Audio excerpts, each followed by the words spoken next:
There's new information this morning on breaking news in South Fargo.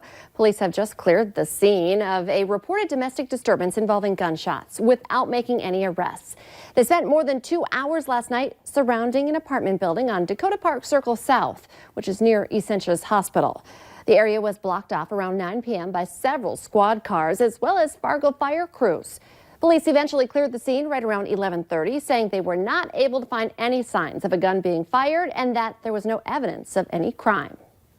The so-called weekend warriors lived up to their name in Minnesota this weekend in the battle against the coronavirus. The National Guard delivered personal protective equipment from Camp Riley near Little Falls to the Minnesota Department of Health warehouse in St. Paul. The drop-off of items includes more than 81,000 N95 face masks, 17,000 pandemic flu kits, 1,100 disposable coveralls, 2,200 boots, and 2,200 pairs of gloves.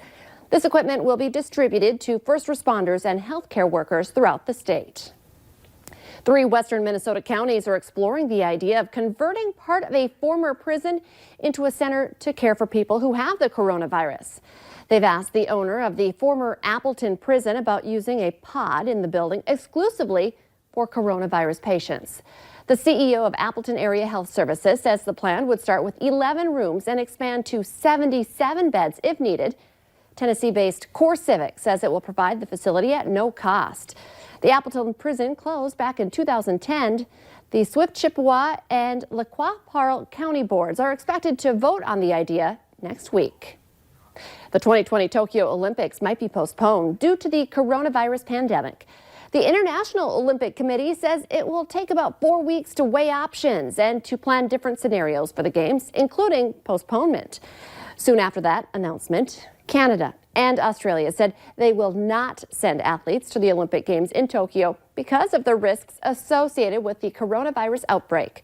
The heads of USA Swimming and USA Track and Field are calling for the Olympics to be postponed to 2021. 9 minutes before 7. Let's get a check of that First Alert Storm Team forecast. And Justin Fanfarelli's in for Lisa Green this morning. And it looks like you have a few updated alerts for us. Oh, yeah. We just got a dense fog advisory from the National Weather Service. This does include portions of northwestern Minnesota. It goes until 10 a.m. and it's stretching from the city of Ada to Thief Falls down toward the Fosston area. And it does include East Grand Forks. In this direction, we could have visibilities of less than a half mile between now and 10 a.m. Let's take a look at the current visibilities. Out toward Baudette, visibility of less than a half mile. Crookston now reporting 0 visibility, less than a half mile from Thief Falls down toward Fosston and even up toward the Hallock area. So if you're traveling in these areas, definitely be aware of some dense fog possible over the next few hours. Temperatures in these areas are cool. Some areas into the lower teens, but we're closer to 30 as you make your way into Lakes Country and the Southern Valley. Let's take a look at the current wind speeds around the region. Wind not really much of an issue going forward through the day today. Just light winds around 5 to 15 miles per hour from a southerly direction, and that should start to warm us up as we go through the day today. We got mostly cloudy skies stretching from the Southern Valley and across our Minnesota counties right now, with clearer skies from the Northern Valley into the Devil's Lake Basin, partly cloudy skies from Jamestown points off to the south, but we are dry for the day today. We will have partly cloudy to mostly sunny skies, and temperatures actually rising to within a few degrees of 40 in most places. An increase in the clouds and the wind during the overnight, a mild overnight period with most of us staying near 30 degrees for low temperatures. And for the day tomorrow, even warmer. A southerly wind, more cloud cover, but we do have a slight chance of some rain showers for your Tuesday. Let's take a look at that 7-day forecast. That system could end as some snow showers on Wednesday, just light amounts of snow shower activity. Then we're back to mostly sunny skies Thursday, Friday, Saturday, and Sunday as temperatures stay into the mid-30s to mid-40s. There's your weather. Let's check in with Devin now with your traffic. Thanks, Justin. We are finishing up this hour on I-94. We are heading east toward Minnesota. You can see how light the traffic flow has been this morning. Over in the westbound lanes, it's a little bit busier, but overall, still a lot of really open areas on both sides of I-94. So good news as you make your way out the door this morning. Once again, the interstate's looking a bit lighter. When it comes to our side roads, a lot of those are looking very light as well. When I drove over the I-29 overpass a little bit ago and overlooked 13th Avenue, there were only 2 vehicles out there. So it's looking light on the side roads as well. The busiest side road I saw was 45th Street. Now, when it comes to that fog that Justin was talking about a little bit ago, here in the FM area, things do seem to be fine.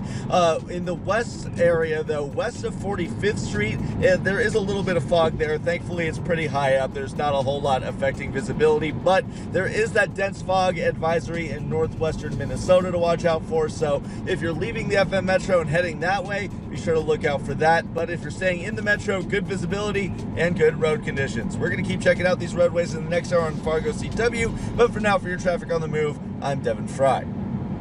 It's now 5 minutes before 7. North Dakota coronavirus cases are up to 30 now, and Governor Doug Burgum is urging people to remain vigilant.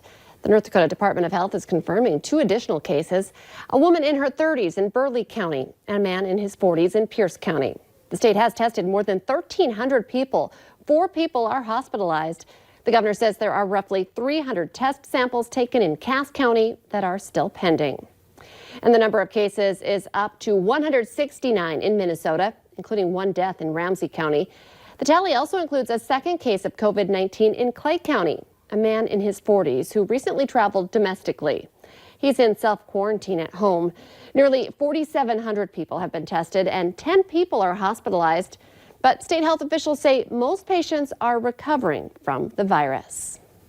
A major manufacturer in the Northern Valley is temporarily closing its doors because of problems related to the coronavirus. KFGO News is reporting that Arctic Cat in Thief River Falls will shut down temporarily for 3 to 5 weeks. The mayor of Thief River Falls has been told that the company is having trouble getting the parts it needs. Arctic Cat employs about 800 people.